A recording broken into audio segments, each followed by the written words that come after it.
Hello friends, welcome to bliss cinemas. இன்னைக்கு நம்ம you are cordially invited அப்படின்ற Hollywood படத்தோட ஃபுல் ஸ்டோரி தான் பார்க்க போகிறோம். இப்போ இந்த படத்தோட ஒன்லைன் பற்றி பார்க்க, ஒரு கல்யாணம் மட்டுமே ஒரே டைமில் நடத்தப்படுற ரிசார்ட்டில் 2 மேரேஜ்க்கு புக்கிங் ஆகிடுது.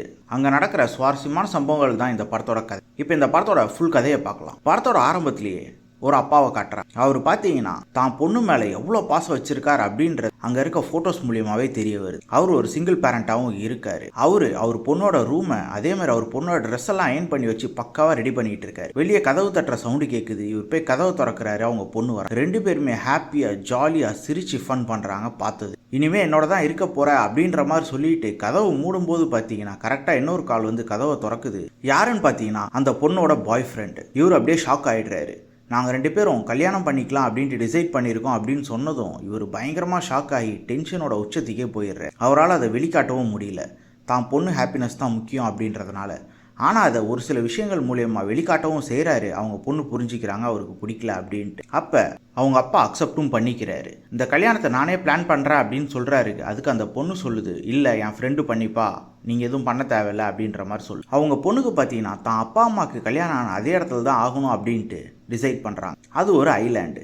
அங்கே இருக்கிறது ஒரு ரிசார்ட் தான். அங்கே பார்த்தீங்கன்னா ஒரே டைமில் ஒரே ஒரு மேரேஜ் தான் நடக்கும். இவங்க அப்பா ஃபோன் பண்ணி அந்த ரிசார்ட் ஓனர்கிட்ட பேசுகிறாங்க. பேசும்போது அந்த லேடி எல்லாத்தையுமே கேட்டுட்டு எனக்கு உங்களை ஞாபகம் இருக்குது, கண்டிப்பாக பண்ணிடலாம் அப்படின்ட்டு சொல்கிறாங்க. சொல்லும் போதே பார்த்தீங்கன்னா இவர் கொடுக்குற டீட்டெயில்ஸை அவங்களால நோட் பண்ண முடியல அந்த லிஸ்ட்டில். ஏன்னா பேனா எழுதலை. ஆனால் லைட்டாக கிறுக்குறாங்க. ஃபோனை வைக்கும்போது சொல்கிறாங்க, பேனாவே ஒழுங்காக எழுத மாட்டேங்குது, இந்த கல்யாணம் நடந்த மாதிரி தான் அப்படின்ட்டு சொல்லி வாய முடியல. அவங்களும் அதே இடத்துல விழுந்து இறந்துடுறாங்க. மொத்தத்தில் அந்த கல்யாணத்தை அவங்க நோட் பண்ணவே இல்லை. அப்படியே பேரலாக பார்த்தீங்கன்னா அடுத்த ஃபேமிலியை காட்டுறாங்க. பொண்ணு அவங்க அக்காவை பார்க்க போகிறாங்க. போகிற இடத்துல தான் காட்டுறாங்க இவங்க தான் என் பாய் ஃப்ரெண்ட், இவங்கள தான் கல்யாணம் பண்ணிக்க போகிறேன்ட்டு. அந்த அக்கா பார்த்தீங்கன்னா ரியாலிட்டி ஷோ நடத்துகிறவங்க. அவங்க இந்த கல்யாணத்தை நான் பிளான் பண்ணுறேன் அப்படின்னு சொல்கிறாங்க. அவங்க பாட்டி வீடு அந்த ஐலாண்டில் தான் இருக்குது. அதனால் அவங்களுக்கு நிறைய மெமரிஸ் இருக்குன்றதுனால அங்கே வச்சு தான் கல்யாணம் நடக்கணும் அப்படின்ட்டு டிசைட் பண்ணுறாங்க. ஸோ அவங்களும் கால் பண்ணி புக் பண்ணுறாங்க. அப்போ பார்த்தீங்கன்னா அவங்க பையன் எடுக்கிறாரு. அந்த ரேட் ஃப்ரீயாக தான் இருக்குது அப்படின்னு சொல்லிட்டு சேம் டேட்டில் புக் பண்ணுறாங்க. இந்த கப்பலுக்கும் பார்த்தீங்கன்னா அவங்க ஃபேமிலியில் ஒத்துக்கவே இருந்தாலும் கொஞ்சம் கன்வின்ஸ் பண்ணி கூட்டிகிட்டு போகிறாங்க. ஆனால் இந்த கல்யாணம் நடக்கக்கூடாதுன்ற மாதிரி தான் அவங்களாம் பிளான் பண்ணுறாங்க. 2 ஃபேமிலியும் ஐலாண்டில் போய் இறங்குறாங்க. ஒரு ஃபேமிலி பார்த்தீங்கன்னா பயங்கர ஜாலியாக இருக்காங்க. அதாவது அந்த அப்பா பொண்ணு ஃபேமிலி பயங்கர ஜாலியாக என்ஜாய் பண்ணுறாங்க. அவ்வளோ ஃபன் பண்ணுறாங்க அதே ஐலாண்ட். ஆனால் இந்த ஃபேமிலியில் பார்த்தீங்கன்னா பொண்ணும் மாப்பிள்ளையும் ஜாலியாக தான் இருக்காங்க. ஆனால் அவங்க ஃபேமிலிலாம் பார்த்தீங்கன்னா ஒவ்வொருத்தரும் ஒவ்வொரு கேரக்டரில் இருக்காங்க. யாருமே யாரோடையுமே மிங்கிளாக மாட்டுறாங்க. தான் பெருமையை மட்டுமே பேசிக்கிட்டு இருக்காங்க. அந்த ஃபேமிலியிலேருந்து அதனால தான் அவங்க அக்கா ரொம்பவே தள்ளி இருக்காங்க. நான் போயிட்டு செக் பண்ணிட்டு வரோன்னு சொல்லிட்டு இந்த ஃபேமிலியிலேருந்து அவங்க அப்பா போகிறாரு, அந்த ஃபேமிலியிலேருந்து அவங்க அக்கா போகிறாங்க. 2 பேருமே ஒன்றா போகிறாங்க.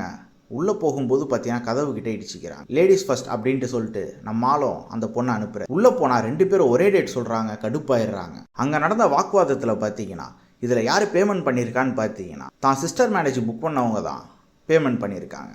அதனால் உங்களுக்கு தான் அஃபிஷியலாக செல்லும் அப்படின்னு சொல்லிடுறாங்க. இவர் செம்ம கடுப்பாயிடுற. இது என்னடா பண்ணுறது அப்படின்ட்டு பார்க்கும்போது சரி வேறு இடத்துல பண்ணிக்கலாம் அப்படின்னு சொல்லி அவங்க மேரேஜ் பிளானராக இருந்த தான் பொண்ணோட ஃப்ரெண்டை பிடிச்சி லெஃப்ட் அண்ட் ரைட் வாங்குறாரு. நீ ஏன் இதுங்க வந்து பார்க்க மாட்டியா அது இதுன்ட்டு. அப்போ அங்கே ஒரு ட்ரிங்க்ஸ் பார்ட்டி நடக்குது. அதில் 2 ஃபேமிலியில் இருக்குமே ஓரளவு கலந்துக்கிறாங்க. அங்கே 2 பேருமே சாரி சொல்லிக்கிறாங்க, நான் அப்படி நடந்திருக்க கூடாது அப்படி. அப்போ தான் அந்த பொண்ணு ஒன்று டிசைட் பண்ணுது, சரி 2 பேரோட கல்யாணமே இங்கே நடக்கட்டுமே, அதில் என்ன பிரச்சனை இருக்குது, நம்ம கொஞ்சம் அட்ஜஸ்ட் பண்ணிக்கலாம் அப்படின்னு சொல்லிட்டு 3 ஷெடியூலாக பிரிச்சுக்கிறாங்க. ஒருத்தர் ஃபஸ்ட்டு பண்ணுறது, ஒருத்தர் செகண்ட் பண்ணுறதுன்ட்டு. ரிசப்ஷனாக இருக்கட்டும், அது மேரேஜாக இருக்கட்டும், இல்லை மேரேஜுக்கு முன்னாடி இருக்க பார்ட்டியாக இருக்கட்டும், எல்லாத்தையுமே அவங்களுக்கு ஏற்ற மாதிரி பிளான் பண்ணிக்கிறேன். சரி இதுக்கப்புறம் நல்லா போகும் அப்படின்ட்டு பார்க்கும்போது தான் பார்த்தீங்கன்னா இந்த பொண்ணை பிடிச்ச அவங்க அம்மா பல கேள்விகள் கேட்குறாங்க. நீ ஏன் எங்களோட மிங்கிளாக மாட்டுற அது இதுன்ட்டு. மொத்தத்தில் அவங்க தனிமையில் இருந்த மாதிரி ஆயிடுறாங்க. இங்கே வந்தா அந்த பொண்ணோட அப்பாவும் தனிமையில் இருக்காரு. அவங்க ஒய்ஃபோட தனியாகவே பேசிக்கிட்டு இருக்காரு. அடுத்த நாள் காலையில் பார்த்தீங்கன்னா தான் பொண்ணுக்கு ஹேர் ட்ரெஸ்ஸிங் பண்ணி விட்டுட்டு இருக்காரு நம்ம ஆளு. அங்கே வர இன்னொரு கப்பலோட சிஸ்டர் பார்த்தீங்கன்னா, ஓ பாத்ரூமும் நம்ம ஷேர் பண்ணியிருக்கோம்ல, சரி ஓகே சாரி அப்படின்னு சொல்லிட்டு போ, உங்களுக்கு வேணா சொல்லுங்கள் நான் ஹேர் ட்ரெஸ்ஸிங் பண்ணி விட்றேன்ற மாதிரி நம்மால் சொல்கிறாரு. அந்த சிஸ்டர் குரூப் பார்த்தீங்கன்னா உள்ளே உட்காந்துருக்காங்க. அந்த ஃபாதர் குரூப் பார்த்தீங்கன்னா வெளியே பார்ட்டி பண்ணிட்டு இருக்காங்க. அந்த மாப்பிள்ள வேற பார்த்தீங்கன்னா டிஜே, அதனால பாட்டு போட்டுட்டு செம்ம ஃபன் பண்ணிட்டு இருக்காங்க வெளியே எல்லாரும். உள்ள அந்த மாதிரி இருக்க முடியலன்ற ஆதங்கம் பல பேருக்கு இருக்குது. ஆனால் அதை காமிச்சிக்க முடியல, ஏன்னா அவங்க அம்மா ஸ்ட்ரிக்ட் அப்படின்றதுனால. இந்த மாதிரி சிச்சுவேஷனில் பார்த்தீங்கன்னா வெளியே மழை. ஸோ குடுகுடுன்னு இந்த ஃபேமிலி மொத்தமுமாவே உள்ளே ஓடி வந்துடுறாங்க. உள்ளே இருக்கதே சின்ன பிளேஸ், அங்கே இடம் பத்தலை. அப்படி இப்படின்ட்டு மேனேஜ் பண்ணி இருந்தாலும் உள்ளே வந்து அந்த அப்பா பார்த்தீங்கன்னா பயங்கரமாக ஃபன் பண்ண ஆரம்பிச்சிடுறாரு. அதில் அந்த ஆப்போசிட் ஃபேமிலியில் இருக்கவங்களும் கொஞ்சம் மிங்கிளாக ஆரம்பிச்சார். அந்த டான்ஸில் அவங்களும் சேர்ந்து கலந்துக்க ஆரம்பிக்கிறாங்க. ஸோ எல்லாருமே சேர்ந்து ஜாலியாக ஃபன் பண்ணிக்கிட்டு இருக்கும்போது பார்த்தீங்கன்னா இந்த அப்பாவை அந்த ஃபேமிலியில் இருக்கவங்களும் கொஞ்சம் பேருக்கு பிடிச்சி போயிடுது. அதில் சரக்கை போட்டுட்டு ஆக்சுவலாக பார்த்தீங்கன்னா அதில் அந்த சிஸ்டர் ஃபேமிலியில் இருக்க கல்யாண பொண்ணு பார்த்தீங்கன்னா ப்ரெக்னெண்ட்டாக வேற இருப்பாங்க. அதை அவங்க அம்மாட்ட சொல்லணும் அப்படின்ற மாதிரி அந்த சிஸ்டர் முயற்சி பண்ண போயிட்டு ஒரு சில விஷயங்கள் ஏடாகூடம் ஆகி இன்னொரு கல்யாண பொண்ணோட கண்ணில் இடிச்சிடுறாங்க. அந்த பொண்ணுக்கு நல்லா கண்ணு வீங்கி போயிடுது. அதுக்கு தான் வந்து சாரியும் சொல்லிக்கிறாங்க. அடுத்த நாள் காலையில் பார்த்தீங்கன்னா ஃபர்ஸ்ட் அந்த டேடி ஃபேமிலியில் இருக்கவங்களுக்கு தான் பிரைடு, அதுக்கப்புறம் தான் அந்த சிஸ்டர் ஃபேமிலியில் இருக்கவங்களுக்கு. இப்போ பார்த்தீங்கன்னா அந்த ஃபாதர் வந்து இந்த சிஸ்டர் ஃபேமிலி ரூமுக்கு போகும்போது பார்த்தீங்கன்னா உள்ள அவங்கள பற்றி அவங்க பொண்ணை பற்றி தப்பாக பேசிகிட்டு இருக்காங்க. அதில் கடுப்பாயிடுறாரு. இவர் என்ன பண்ணுறாருன்னு பார்த்தீங்கன்னா ஈவினிங் வெட்டிங்கை 2ஆக பிளான் பண்ணியிருப்பாங்க. சன்செட்டை ஆஃபாக பிரிச்சுக்கலான்ட்டு. ஆனால் நம்மால் வேணும்னே பார்த்தீங்கன்னா அதை இழுத்துருவார். இழுத்தது மட்டும் இல்லாமல் லாஸ்ட்டு கொஞ்ச நேரத்தை தான் இன்னொரு ஃபேமிலிக்கு கொடுப்பாரு. இவங்க கல்யாணத்தை முடிச்சுட்டு அதுலேயும் ஒரு ஏடா கூட வச்சுருப்பாரு. ஆக்சுவலாக பார்த்தீங்கன்னா அந்த கல்யாணமே பார்த்தீங்கன்னா ஒரு லேக் மேலே தான் நடக்கும், ஒரு குட்டியாக மேடை மாதிரி. இவர் ஒரு போட்மேன் கிட்ட போட் எடுத்துகிட்டு வந்து இவங்க மேலாம் தண்ணி அடித்து விட்டுரு அப்படின்ற மாதிரி சொல்கிறாரு. அதுக்கேற்ற மாதிரியே அவரும் அதே பண்ணுறாரு. அதில் இந்த ஃபேமிலியில் இருக்கவங்களாம் பயங்கர கடுப்பாயிடுறாங்க. அவர் அங்கே போயிட்டு பக்காவான்னு கேட்கும்போது நம்மளும் பக்கான்னு சொல்லும்போது அவர் திருப்பி வர சொல்கிறாரு நினச்சிட்டு திருப்பி வந்து அடிக்கிறாரு. அதில் பார்த்தீங்கன்னா அந்த மேடையே உடஞ்சி உளுந்துருது. அதில் எல்லாருமே கடுப்பாயிடுறாங்க. ஆல்ரெடி அந்த ஃபேமிலியில் இருக்கவங்க எப்படா அந்த கல்யாணத்தை நிறுத்தலாம், ஏன்னா மாப்பிள்ளையை பிடிக்கலன்னு அலையும் போது இது ஒரு ரீசனாகவே ஆகிடுது. இதில் ரொம்பவே வெக்ஸ் ஆகிடுறாங்க அந்த சிஸ்டர். அதே மாதிரி அந்த பொண்ணும் பார்த்தீங்கன்னா அவங்க அக்காவை பிடிச்சி நல்லா லெஃப்ட் அண்ட் ரைட் வாங்கி உன்னால தான் இப்படிலாம் நடந்தது அப்படின்ட்டு. அங்கே தனிமையில் பார்த்தீங்கன்னா இந்த டேடியும் அந்த சிஸ்டரும் பேசிக்கிட்டு இருக்காங்க. அப்போது நம்மால் வாண்டடாகவே சொல்லிடுறா, இதெல்லாம் நான் வேணும்னே தான் பண்ணேன், ஆனால் பாதி தான் நான் பண்ணேன், பேலன்ஸ் அவனே பண்ணிக்கிட்டான் அப்படின்னு சொல்லும்போது இவங்க அங்கே சிரிச்சிட்டே கேட்டுட்டு வந்து இதை நம்ம சும்மா விடக்கூடாது அப்படின்ட்டு இவங்க சிஸ்டர் ஃபேமிலியில் இருக்க முக்கியமான 4 பேர்கிட்ட சொல்கிறாங்க. அவங்க நீ போய் சொல்கிற, இப்படிலாம் சொல்லாத, அவர் அப்படிலாம் பண்ண மாட்டாருன்றாங்க. இல்லை அவர் தான் பண்ணார் அப்படின்னும் போது இவங்களும் கடுப்பாயிடுறாங்க. ஸோ இவங்க ஒரு 4 பேர் சேர்ந்து அவங்க பொண்ணோட ரிசப்ஷன் எப்படியாவது தடுக்கணும் அப்படின்ட்டு டிசைட் பண்ணுறாங்க. அடுத்த நாள் பார்த்தீங்கன்னா அவங்க ஃபேமிலி பார்ட்டி நடந்துகிட்டு இருக்கு. இவங்க ஜீப்ரா மாதிரி ஒரு மனுஷனை உள்ள அனுப்புகிறாங்க. அங்கே பார்த்தீங்கன்னா மிகப்பெரிய கேக் இருக்கும். அப்பா தான் பொண்ணுக்காக தானே செஞ்சு அதை எப்படியாவது தட்டி விட்டணும்ட்டு பிளான் பண்ணுறாங்க. அதுக்கேற்ற மாதிரியே தட்டியும் விட்டுறாங்க. அதில் இவர் கடுப்பாயிடுறாரு. அதே மாதிரி பார்த்தீங்கன்னா அது முடிஞ்சதும் இந்த ஃபேமிலிக்கிட்ட வந்து சண்டை போட்டுக்கிட்டு இருக்காரு. அப்போ பார்த்தீங்கன்னா வெளியே 2 பேர் கிஸ் பண்ணிக்கிட்டு இருக்காங்க. அதை அந்த சிஸ்டர் ஃபேமிலியில் இருக்கவங்க பார்த்துட்டு இது அந்த பொண்ணோட மாப்பிள்ளையும் வேறு பொண்ணோட கிஸ் பண்ணிகிட்டு இருக்காருன்ற மாதிரி யோசிச்சுட்டு அதை அவங்க அப்பாக்கிட்டேயும் போய் சொல்கிறாங்க.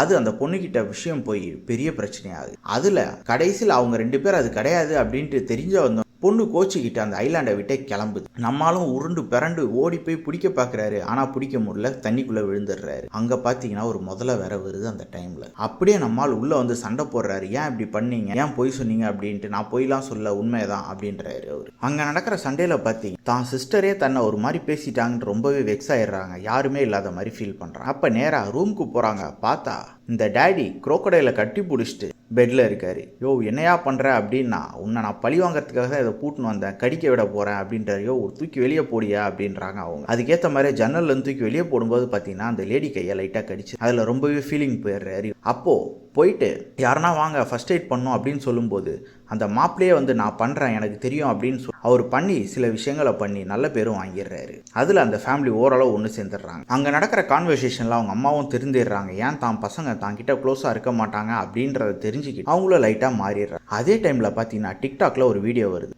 அதாவது நம்ம டேடியோட அந்த பொண்ணும் மாப்பிள்ளையும் பார்த்தீங்கன்னா நாங்கள் பிரிய போகிறோம் அப்படின்ற மாதிரி டிக்டாக் வீடியோ போடுறாங்க. இதை பார்த்து இவர் ரொம்பவே வெக்ஸ் ஆகிடுறாரு. இதை அந்த சிஸ்டர் கிட்ட சொல்ல இவங்க வாங்க நம்ம போயிட்டு அவங்கள வந்து சேர்த்து வச்சிடலாம் அப்படின்ற மாதிரி சொல்லிட்டு கிளம்புறாங்க. மொத்தம் எல்லாருமே கார் எடுத்துட்டு அவங்க தங்கி இருக்க அந்த ஹோட்டல் ரூமுக்கு போகிறாங்க. போனால் அவங்க ஃப்ரெண்ட்ஸ் வந்து டேடியை உள்ளவே விட மாட்டுறாங்க. உள்ளே போயிட்டு அப்பாவும் பொண்ணும் பல விஷயங்களை ஓப்பனாக பேசுகிறாங்க.